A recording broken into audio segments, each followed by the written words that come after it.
पाकिस्तान को next 1 year में 40 से 45 बिलियन डॉलर मिनिमम चाहिए और वो ज़रूरत ना अमेरिका पूरी कर सकता है ना वेस्ट पूरी कर सकता है और अरब्स भी पूरी नहीं कर सकते। ऑल्दो के सऊदी अरब वगैरह जो मदद कर भी पाते हैं तो रिजर्व फॉरेन रिजर्व में रखने के लिए 2-3 बिलियन डॉलर दे देते हैं। यहाँ एक साल का खाली 40-45 बिलियन डॉलर है। तो उन्होंने कहा कि पाकिस्तान का इकोनॉमिक बैंकरप्सी होना लाजमी है, इकोनॉमिस्ट कह रहे थे। और उन्होंने कहा कि पाकिस्तान इकोनॉमिकली कोलैप्स तो करेगा ही और उसी कोलैप्स की सूरत में फिर मामला सेट होंगे। और उसमें सोमालिया की मिसाल दे रहे थे कि सोमालिया में जिस तरह एक वॉरलॉर्ड्स का मैदान है, गवर्नमेंट का वहाँ पे कोई हाल नहीं है, इसी तरह फिर पाकिस्तान का होगा कि मुख्तलिफ इलाकों में जिसकी चौधराहट है वो अपना हिसाब किताब चलाएगा और पाकिस्तान में सरकार का एज सच कोई मेजर रोल रहेगा नहीं और ऐसे में इंटरवीन करेंगी सुपर पावर्स। और एक और साहब थे ब्रिटिश हैं, वो बता रहे थे कि behind the door Europe, England, America और इंडिया, क्या इन सारे सिनारियों में कि पाकिस्तान के इकोनॉमिक कोलैप्स के बाद क्या होना है वो सारी चीज़ें हैं। तो उन्होंने कहा कि इसमें ऐसा हो सकता है कि बलूचिस्तान को फिर एक आज़ाद बफर स्टेट के तौर पे वो किया जाएगा कि उसमें फिर क्या होगा कि अमेरिकन इन्फ्लुएंस रहेगा बलूचिस्तान में और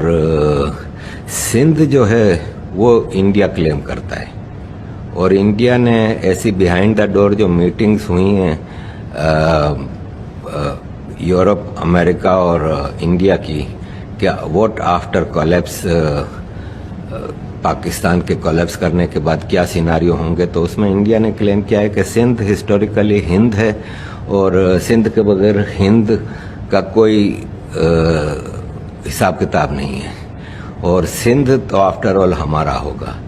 अब देखें ये सब बातें प्राइवेटली आपस में हो रही हैं, इसमें कितनी ऑथेंटिसिटी है नहीं है, लेकिन जो सिनारियोस चल रहे हैं इसमें ये सारी बातें समझ में आती हैं कि ऐसा हो भी सकता है। तो मैंने उसमें सवाल किया कि पीओके गिलगित बल्तिस्तान, बोले वो तो आउट ऑफ क्वेश्चन है ना, वो तो इंडिया ने ऑलरेडी कहा हुआ है कि वो हमारा है और उस पर अमेरिका और Europe after collapse of Pakistan उनको कोई एतराज़ नहीं है। अगर इंडिया अपना हिस्सा इलाका जो है कश्मीर का और गिलगित बल्तिस्तान का वो वापस हासिल कर लेता है तो उस पर दुनिया को कोई एतराज़ नहीं है, वो तो हो जाएगा, वो तो उसका तो बड़ा इशू नहीं। सिंध के मामले में वो कह रहे थे कि ये भी एक बातचीत चल रही है कि आधा सिंध हिंद को दे दिया जाए,